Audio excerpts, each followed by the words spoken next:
नमस्कार दोस्तों, आपका स्वागत है योगेश महाजन लीगल चैनल पर। योगेश महाजन लीगल चैनल पर हम आपको प्रस्तुत करेंगे नवीनतम सुप्रीम कोर्ट के फैसलों और विभिन्न अन्य न्यायालयों के फैसलों पर और विधि ज्ञान को प्रसारित करने का प्रयास करेंगे। इस चैनल पर हम न्यायिक फैसलों के महत्व को समझाने और विधि समझौतों की युक्तियों को समझाने का प्रयास करते हैं।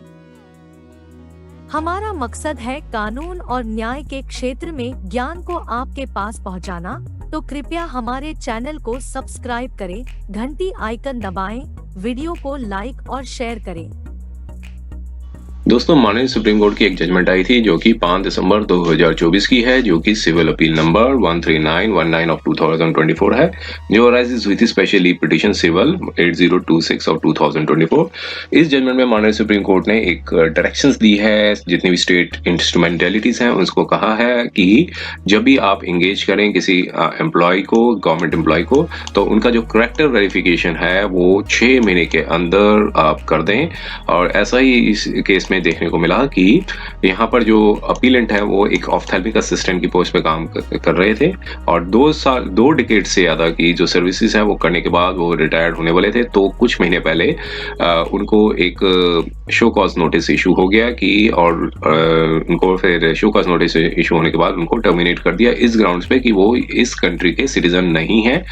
और यहाँ पर जो माननीय सुप्रीम कोर्ट ने कई पहलुओं पर गौर किया है, क्योंकि पहला तो ये था कि स्टेट एडमिनिस्ट्रेटिव ट्राइब्यूनल ने इनको जो टर्मिनेशन ऑर्डर था उसको सेट असाइड कर दिया था, लेकिन हाई कोर्ट ने रिस्टोर कर दिया था। अब हाई कोर्ट ने रिस्टोर कर दिया टर्मिनेशन ऑर्डर को, तो उसको चैलेंज किया था यहाँ पर अपीलेंट ने। और यहाँ पर ये माननीय सुप्रीम कोर्ट ने कहा, ये ऑब्जर्व किया कि एक तो नेचुरल जस्टिस था वो नहीं किया गया, और क्योंकि एक अपॉर्चुनिटी देनी चाहिए थी अपना केस रखने की अपीलेंट को, वो नहीं मिली है। और दूसरा कि 26 साल का जो पीरियड है वो इनऑर्डिनेट डिले के दायरे के अंदर आ रहा है, और इतने सालों के बाद जो पुलिस वेरिफिकेशन जो है वो 6 महीने के अंदर कंप्लीट कर देनी चाहिए। तो 3 महीने या 6 महीने का जो भी पीरियड है हम जजमेंट के कंटेंट्स में देखेंगे। आइए हम इसके कंटेंट्स को देखते हैं क्या था इस जजमेंट में, और समझने की कोशिश करेंगे जजमेंट को। और चूंकि ये 21 पेज की 21 पेज की जजमेंट है, उसमें बताया है कि जो पहली जो फाइनल जजमेंट ऑर्डर था वो हाई कोर्ट ऑफ कलकत्ता ने पास किया था। वो ऑर्डर आया था हाई कोर्ट ऑफ जजमेंट का, वो 16 अगस्त 2023 का था, और जिसमें अपीलेंट ने उस ऑर्डर को चैलेंज किया था। हाई कोर्ट ने सेट असाइड कर दिया था West Bengal state administrative tribunal. Mean state का भी एक एडमिनिस्ट्रेटिव ट्राइब्यूनल होता है, तो उसमें टर्मिनेशन ऑर्डर को अपीलेंट ने चैलेंज किया था। West Bengal state administrative tribunal जो कि कलकत्ता में है, उनकी ओरिजिनल एप्लीकेशन नंबर 1 थी, और ऑर्डर ऑफ टर्मिनेशन जो पास किया गया था उसको एडमिनिस्ट्रेटिव ट्राइब्यूनल ने सेट असाइड कर दिया था, लेकिन और अथॉरिटी ने लेकिन ये लिबर्टी दे दी थी कि अपीलेंट को कि वो प्रोसीड कर सकते हैं अपीलेंट के अगेंस्ट में in accordance with the law. तो अब यहाँ पर स्टेट एडमिनिस्ट्रेटिव ट्राइब्यूनल का जो ऑर्डर था वो हाई कोर्ट में चैलेंज किया गया, हाई कोर्ट ने सेट असाइड कर दिया। फिर फाइनली सुप्रीम कोर्ट में अपीलेंट ने हाई कोर्ट का ऑर्डर को चैलेंज किया था। अब फैक्ट्स क्या थे? फैक्ट्स ये थे कि अपीलेंट के मुताबिक कि उनकी जब उम्र 16 साल थी तो वो उनके जो फादर के साथ इंडिया आए थे, ईस्ट पाकिस्तान जो कि बांग्लादेश है। तो फादर को एक माइग्रेशन सर्टिफिकेट इशू हुआ था 1969 में, अथॉरिटीज ने इशू किया था। उसके बाद अपीलेंट ने एक कॉलेज है वो ज्वाइन किया था कलकत्ता में, वहां से प्री यूनिवर्सिटी एग्जामिनेशन पास किया था 1971 में, जो कि यूनिवर्सिटी ऑफ कलकत्ता के अंतर्गत आता है। फिर उसके बाद उन्होंने एडमिशन ले ली थी एक रीजनल इंस्टीट्यूट ऑफ ऑफ्थेल्मोलॉजी था कलकत्ता का, और उसके बाद वहां से ऑफ्थेल्मिक असिस्टेंट का कोर्स किया था 1984 में। और उसके बाद उनका सिलेक्शन पार्टिसिपेट किया था सिलेक्शन प्रोसेस में, और वो अपॉइंट हो गए थे पैरामेडिकल ऑफ्थेल्मिक असिस्टेंट, जो कि directorate of health services government of West Bengal का है। और एक ऑर्डर इशू हुआ था 1985 का, जो अपॉइंटमेंट ऑर्डर इशू हुआ था। और फिर उसके बाद उन्होंने एक हेल्थ सेंटर था वो सो जगह पे वो ज्वाइन किया था। अब डिपार्टमेंट ने सेटिस्फैक्टरी रिपोर्ट ली थी मेडिकल एग्जामिनेशन और पुलिस वेरिफिकेशन रूल्स की फ्रॉम द कंसर्न अथॉरिटीज, लेकिन वो कंटिन्यूस में थे, सर्विसेज में थे, और उनको ईयरली इंक्रीमेंट भी मिलता रहा और कॉन्सिक्वेंशियल सर्विस बेनिफिट्स भी मिलते रहे। और एक सीक्रेट वेरिफिकेशन रिपोर्ट इशू हुई थी 25 मई 2010 को गवर्नमेंट ऑफ वेस्ट बंगाल में। फिर वो कम्युनिकेशन किया गया पुलिस द्वारा उनके डिपार्टमेंट में, जो कि हुआ था 7 जुलाई 2010 में। और उनको अपीलेंट को एक मेमो सर्व किया गया 23 अगस्त 2010 में और कहा कि वो अनसुटेबल है एम्प्लॉयमेंट के लिए और डायरेक्शन दिया कि वो अपना डिफेंस है वो सबमिट करें 10 दिन के अंदर जब रिसीप्ट होती है मेमो से। और अपीलेंट ने अपने डिटेल्स थे कैंडिडेचर के वो दिए 9 सितंबर 2010 को, लेकिन ऑर्डर आया 11 फरवरी 2011 को, जो कि directorate of health services government of West Bengal ने इशू किया था और अपीलेंट को टर्मिनेट कर दिया सर्विसेज से इमीडिएट इफेक्ट बिना किसी इंक्वायरी के। उस ऑर्डर को टर्मिनेशन ऑर्डर को चैलेंज किया और अपीलेंट ने ओरिजिनल एप्लीकेशन थी वो फाइल की, जो ट्राइब्यूनल ने अलाउ कर दी। अपने ऑर्डर दिया था 28 अगस्त 2012 को, उसको चैलेंज किया। स्टेट ने रिट पिटीशन फाइल कर दी ट्राइब्यूनल के ऑर्डर पे और हाई कोर्ट ने अपना इम्पिंज्ड ऑर्डर दिया और स्टेट की जो रिट पिटीशन थी वो अलाउ कर दी और ट्राइब्यूनल का ऑर्डर था उसको सेट असाइड कर दिया और जो टर्मिनेशन ऑर्डर था उसको रिस्टोर कर दिया। अब अपीलेंट ने यहाँ पर अपील थी वो फाइल की और ये हाई कोर्ट का जो पिटीशन फाइल की गई थी 2013 में थे। ऑर्डर इसका 2023 में आया था, मींस 10 साल के बाद हाई कोर्ट का ऑर्डर आया था। मींस अब जो मींस ऑर्डर को चैलेंज करने के बाद अब यहाँ पर अपील आई। अब कंटेंशंस क्या रेज किए गए थे वो ये थे कि उनके पास माइग्रेशन सर्टिफिकेट था जो कि अपीलेंट के फादर में था और उनका अपीलेंट का नाम भी उस प्लेस पे है और अपीलेंट जो कि इंडिया के सिटीजन है 1969 से और उनके पास राशन कार्ड भी है, वोटर आई कार्ड भी है, आधार कार्ड भी है जो भारत सरकार द्वारा दिया गया है और लोकल असेंबली और पार्लियामेंट्री इलेक्शंस में पार्टिसिपेट भी किया है और वो एसएससी भी है इनकम टैक्स एक्ट के अंदर और अपने रिटर्न भी दे रहे हैं। और ये कंटेंशन दी कि उन्होंने सिलेक्शन प्रोसेस में भी पार्टिसिपेट किया था। अपीलेंट अपॉइंटेड भी हो गए थे ऑफ्थेल्मिक असिस्टेंट की पोस्ट पे 1985 में और उन्होंने सर्विसेज ज्वाइन की थी। सेटिस्फैक्टरी रिपोर्ट भी आई थी। Medical examination, police verification rule से 26 साल का अनब्लेमिश्ड सर्विस रिकॉर्ड होने के बाद अपीलेंट को टर्मिनेट कर दिया था। ये एक सीक्रेट वेरिफिकेशन रिपोर्ट थी, सरकार द्वारा इशू हुई थी। अपीलेंट को एक इवन अपॉर्चुनिटी भी नहीं दी गई पर्सनल हियरिंग की और अलेज्ड वेरिफिकेशन रिपोर्ट भी उनको फर्निश नहीं की गई। तो टर्मिनेशन ऑर्डर था जो कि इशू किया गया है वो एक आर्बिट्रेरी है, इलीगल है और वायलेशन है नेचुरल जस्टिस का। और अपीलेंट ने ये भी सबमिट किया कि ये मैंडेटरी है पुलिस अथॉरिटी के पास कि वो एक पुलिस वेरिफिकेशन रिपोर्ट है 3 मंथ्स के अंदर डेट ऑफ अपॉइंटमेंट के अंदर जब हुई है तब वो उनको सबमिट करनी होती है। अब यहाँ चूंकि ये सर्विसेज 1985 में ज्वाइन की थी, वेरिफिकेशन रिपोर्ट पुलिस ने कम्युनिकेट की है डिपार्टमेंट में 2010 में, जबकि 2 महीने का समय रह गया था उनके रिटायरमेंट का और ये इनऑर्डिनेट डिले हुआ है पुलिस अथॉरिटीज की साइड से और अपॉइंटेड अथॉरिटी को देने के लिए। अब जो काउंसिल अपीलेंट ने ये भी सबमिट किया कि फैक्ट्स और सर्कमस्टांसेस के आधार पे ट्राइब्यूनल ने ऑर्डर था वो टर्मिनेशन ऑर्डर का सेट असाइड ठीक किया था, लेकिन हाई कोर्ट ने यहाँ एरर कर दिया है और रिट पिटीशन को अलाउ कर दिया जो स्टेट द्वारा फाइल की गई थी। और अब यहाँ पर प्रेयर की कि अपील को अलाउ कर दिया जाए और हाई कोर्ट के ऑर्डर को सेट असाइड कर दिया जाए। काउंसिल जो रेस्पोंडेंट थे उन्होंने अपोज किया। उन्होंने ये भी कहा कि Aadhaar card, voter I card, PAN card जो कंक्लूसिव प्रूफ नहीं है एविडेंस का सिटीजनशिप के लिए और अपीलेंट जो कि एक नॉन सिटीजन है वो क्लेम एम्प्लॉयमेंट नहीं क्लेम कर सकते जो कि पोस्ट रिजर्व्ड है इंडियन सिटीजन की। और अपनी स्टेट ने अपनी कंटेंशन दी। अब हम इसके एनालिसिस पे चलते हैं। दोनों पार्टीज के जो अपनी अपनी सबमिशंस देने के बाद हम इसमें एनालिसिस में चलते हैं। और एनालिसिस क्या था, अब यहाँ पे कहा दोनों पार्टीज को सुनने के बाद जो मटेरियल्स रिकॉर्ड में देखने के बाद कोर्ट ने पहले कहा कि ये डिस्प्यूट नहीं था कि इंटरिम ऑर्डर था हाई कोर्ट का, तो इसमें अपीलेंट ने general provident fund, group insurance और लीव सैलरी मिल गई थी, लेकिन अथॉरिटीज ने अभी तक पेंशन नहीं दिया, ग्रेजुइटीज और एरियाज ऑफ सैलरी। और अब जैसे बताया कि जो ऑर्डर आया था वो 11 फरवरी 2011 को आया था। अपीलेंट को टर्मिनेट कर दिया था जब उन्होंने 26 साल की सर्विस की थी और पुलिस वेरिफिकेशन रिपोर्ट आई और कहा कि वो अनसुटेबल है एम्प्लॉयमेंट के for the post of ophthalmic assistant और इस टर्मिनेशन ऑर्डर को ट्राइब्यूनल ने सेटिस्फाइड कर दिया था, लेकिन हाई कोर्ट ने रिवर्स कर दिया था और रिस्टोर कर दिया था टर्मिनेशन को। कंटेंशंस रेज किए गए थे अपीलेंट द्वारा कि ऑर्डर ऑफ टर्मिनेशन जो पास किया है कंसर्न्ड अथॉरिटीज ने वो हाई कोर्ट ने कंफर्म कर दिया है और वो ये 3-4 मींस ये इंटरलिंक्ड है और इंटरट्वाइंड है। और अपीलेंट ने अपनी क्लेम्ड की है नेशनलिटी एज एन इंडियन, और एक माइग्रेशन सर्टिफिकेट जो इशू हुआ था वो उनके फादर को इशू हुआ था 1969 में, जो कि शो कॉज सेकंड इशू ये बताया गया था कि शो कॉज नोटिस था, उसमें कोई मेंशन नहीं किया था कि क्यों अपीलेंट को डिक्लेयर किया गया है unsuitable for employment to the government service. तो अलग सीक्रेट पुलिस रिपोर्ट थी, वो अपीलेंट को भी सर्व नहीं की गई थी, कोई अपॉर्चुनिटी नहीं दी गई, पर्सनल हियरिंग जो है अपीलेंट को मिलनी चाहिए थी कि वो अपना डिफेंस कर सकें, स्टैंड ले सकें, और ये वायलेशन बनता है नेचुरल जस्टिस का। और अपीलेंट ने सर्विसेज 1985 में की थी, पुलिस वेरिफिकेशन रिपोर्ट थी, वो फाइल करनी चाहिए थी 3 मंथ्स के अंदर from the date of appointment, लेकिन 2010 में दी, और ये इनऑर्डिनेट और अनएक्सप्लेन डिले है वो पुलिस अथॉरिटीज के किस साइड में आता है in the submission of this. अब कोर्ट ने अपना एनालिसिस ये किया, पहला ये था कि वो एक इंडियन सिटीजन है, भारत के नागरिक है। सेक्शन 9 जो फॉरेनर्स एक्ट 1946 जो मैंडेट करता है कि जो ऑनर्स ऑफ प्रूफ करना सिटीजनशिप का, वो उसी पर्सन के ऊपर आता है जो क्लेम कर रहे हैं कि वो इस इंडिया के सिटीजन है। तो सेक्शन 9 फॉरेनर्स एक्ट 1946 किया गया था, उसके कंटेंट्स हैं वो बताते हैं बर्डन ऑफ प्रूफ।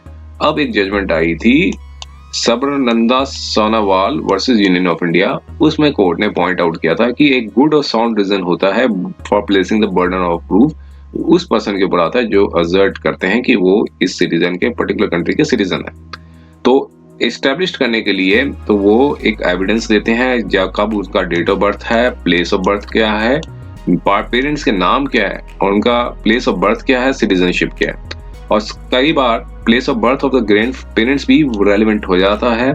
और यहाँ पर जो फैक्ट्स हैं वो personal knowledge of the person, जो भी उनके जो पर्सन जिनको प्रूफ करना होता है उनकी पर्सनल नॉलेज पे आधारित होता है, ना कि अथॉरिटीज ऑफ द स्टेट के ऊपर। Lal Babu Hussain versus electoral registration office में भी ये पाया गया था कि अगर क्वेश्चन क्या था कि क्या पर्सन एक फॉरेनर है, ये क्वेश्चन ऑफ फैक्ट है, जो कि इसे केयरफुली स्क्रूटनी में आता है एविडेंस में, जब इंक्वायरी जो कि एक क्वासी जुडिशियल इन करैक्टर पे होती है। तो अब जब इंक्वायरी क्वासी जुडिशियल में आता है तो ये काफी स्क्रूटनी में करना पड़ता है। और इंस्टेंट केस में अपीलेंट ने क्लेम किया था कि उनके ग्रैंड पेरेंट्स जो हैं वो भारतीय सिटीजन थे, भारत के नागरिक थे बिकॉज ऑफ देयर बर्थ, और सिटीजनशिप जो है वो पार्ट 2 कॉन्स्टिट्यूशन ऑफ इंडिया के अंदर बताया गया है, जो कि आर्टिकल 5 से 11 के अंदर है।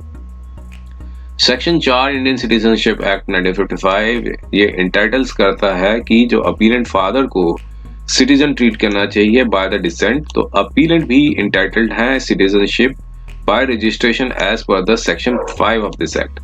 सेक्शन 5 सब पार्ट 1 सब पार्ट ए ये कहता है कि पर्सन जो इंडियन ओरिजिन का है वो ऑर्डिनरी रेजिडेंट है इंडिया का 7 साल तक प्रायर टू हिज एप्लीकेशन, जब एप्लीकेशन बनाते हैं तब से प्रायर 7 साल तक अगर वो सिटीजन है, मींस रेजिडेंट, ऑर्डिनरी रेजिडेंट है। और as per section 5 sub part 1 B, person को इंडियन ओरिजिन का जो ऑर्डिनरी रेजिडेंट है किसी कंट्री के या फिर बाहर रह रहे हैं अनडिवाइडेड इंडिया के, वो भी इंटाइटल्ड है सिटीजनशिप के। अनडिवाइडेड इंडिया जो है वो डिफाइंड किया गया है सेक्शन 2H।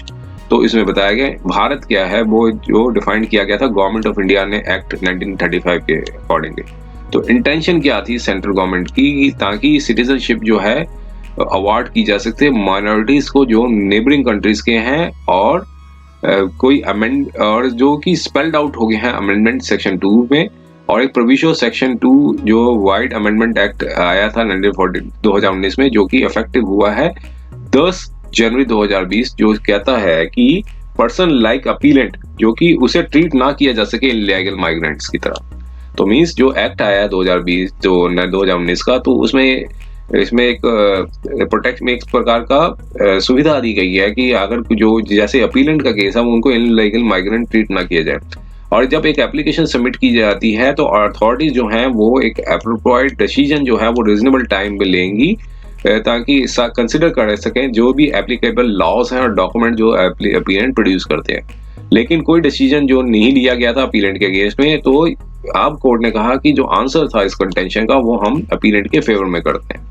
सेकंड कंटेंशन ये थी कि हमने उस सारे डॉक्यूमेंट्स को परस्यू किया, और एक मेमो इशू हुआ था 2010 में, जिसमें assistant secretary government of West Bengal ने उन्होंने इन्फॉर्म किया था additional director general of police intelligence branch में कि गवर्नमेंट ने कंसीडर किया था अपीलेंट जो है कि अनसुटेबल है एम्प्लॉयमेंट में for the post of ophthalmic assistant under the chief municipal officer of the health so and so while memo number so and so.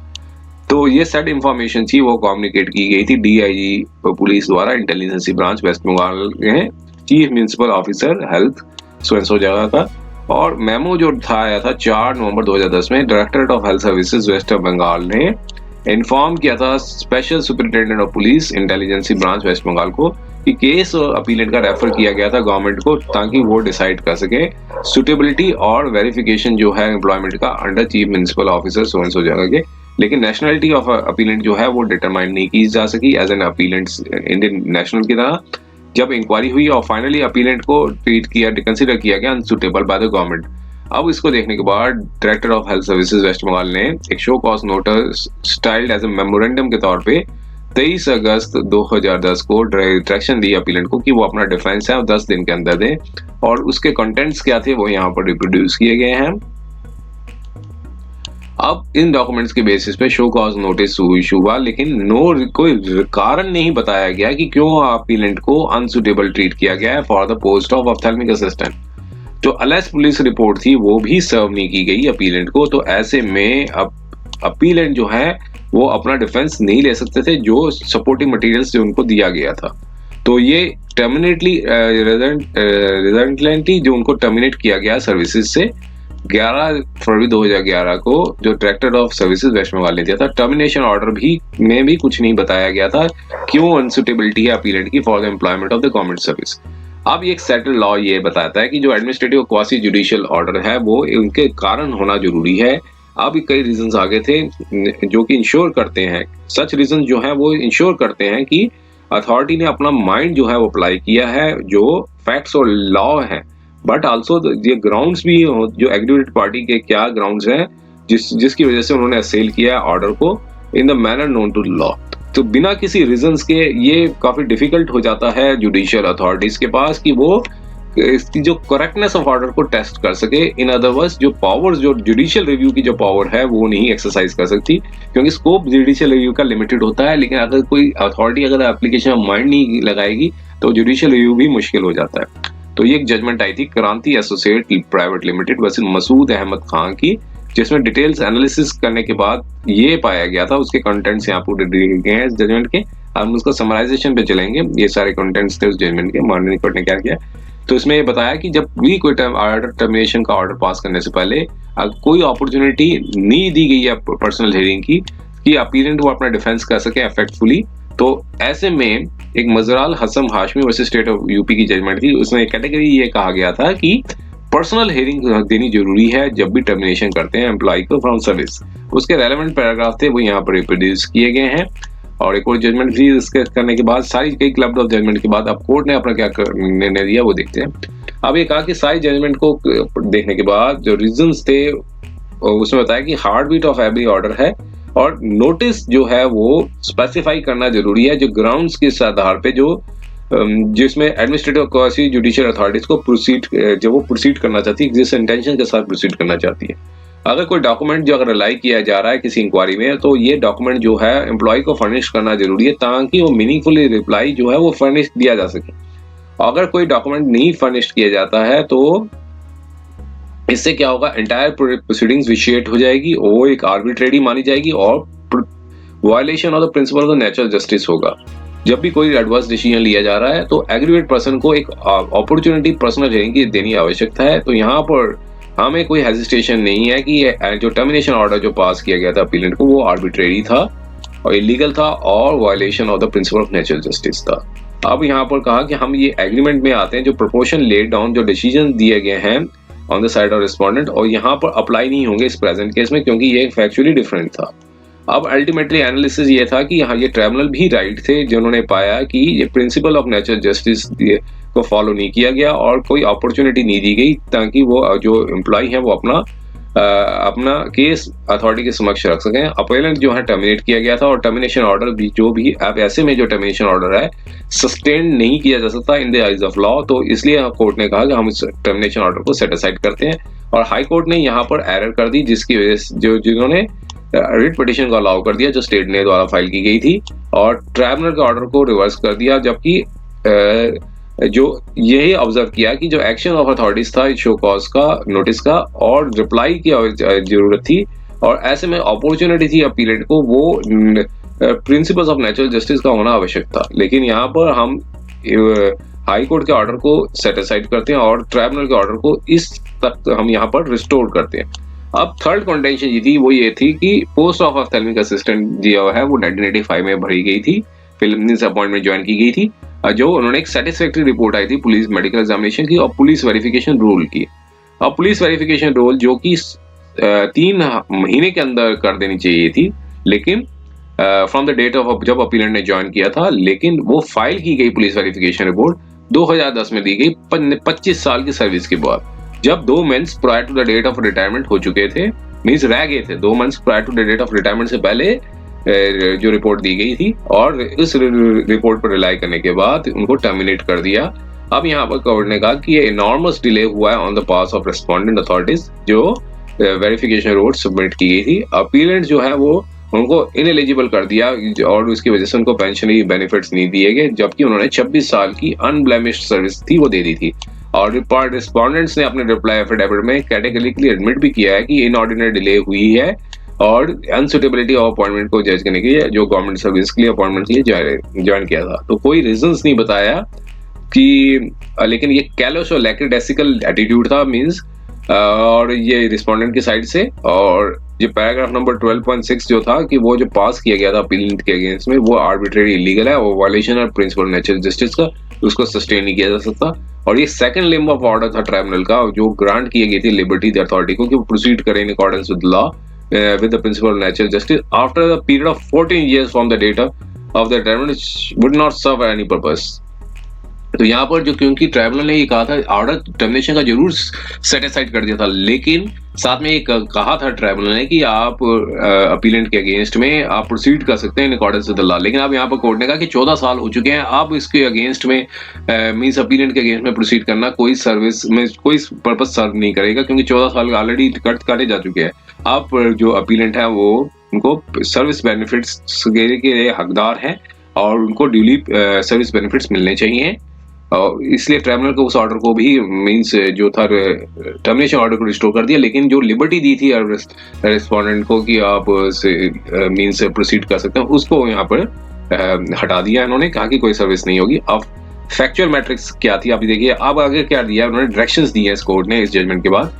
ये फैक्चुअल मैट्रिक्स जो है वो कंपेल कर दिया इस कोर्ट को कि एक डायरेक्शन इशू करें पुलिस ऑफिशियल को ऑफ ऑल स्टेट्स। तो मींस जितने भी पुलिस ऑफिसर्स हैं, जितने भी स्टेट के जो पुलिस ऑफिसर्स हैं, सारी स्टेट्स के जो पुलिस ऑफिसर्स हैं, वो कंप्लीट करेंगे इंक्वायरी और file report as regard to the character और antecedents, nationality, genuineness of the documents जो कैंडिडेट्स प्रोड्यूस करते हैं selected for the appointment of the government service.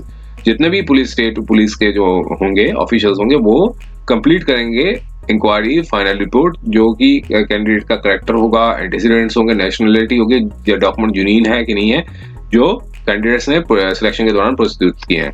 तो ये टाइम पीरियड जो स्टिपुलेटेड टाइम जो है वो उसके अंदर ही करेंगे जो उनके स्टैच्यू या ऑर्डर के अंदर जो बताया जाएगा। और इन एनी इवेंट, अब साथ में एक कंडीशन भी लगा दी है कि not later than 6 months, means अगर 3 महीने का टाइम है तो 3 महीने में करेंगे, 4 महीने का टाइम है 4 महीने, लेकिन किसी भी कारण में 6 महीने से ज्यादा टाइम नहीं लगेगा from the date of appointment. It made it clear कि सिर्फ वेरिफिकेशन जब होगी क्रेडेंशियल्स ऑफ कैंडिडेट्स की, तभी उनका अपॉइंटमेंट जो है वो रेगुलराइज मानी जाएगी, ताकि फर्दर कॉम्प्लिकेशन जो है वो ना की जा हो सके।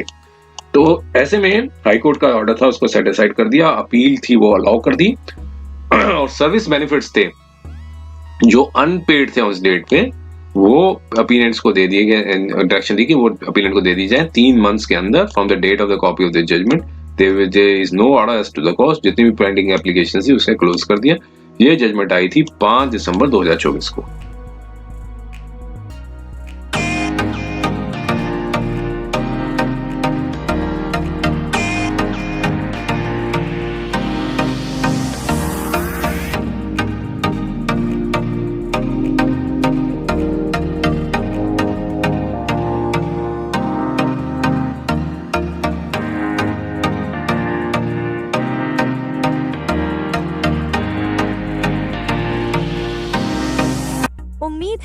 यह वीडियो आपको पसंद आया होगा। अगर आपने अभी तक हमारे चैनल को सब्सक्राइब नहीं किया है तो कृपया इसे सब्सक्राइब कर ले और बेल आइकन दबाकर नोटिफिकेशन प्राप्त करें ताकि आप हमारे नए वीडियो से अपडेट रह सकें। अगर आपको यह वीडियो पसंद आया हो तो कृपया लाइक करें और अपने दोस्तों के साथ शेयर करें। हमारे चैनल पर आपको न्यायिक मुद्दों, कानूनी सलाह और कानूनी अपडेट्स के बारे में नवाचारिक और महत्वपूर्ण जानकारी मिलेगी। हमारे साथ बने रहें, क्योंकि योगेश महाजन लीगल आपके कानूनी सवालों का सहायक है।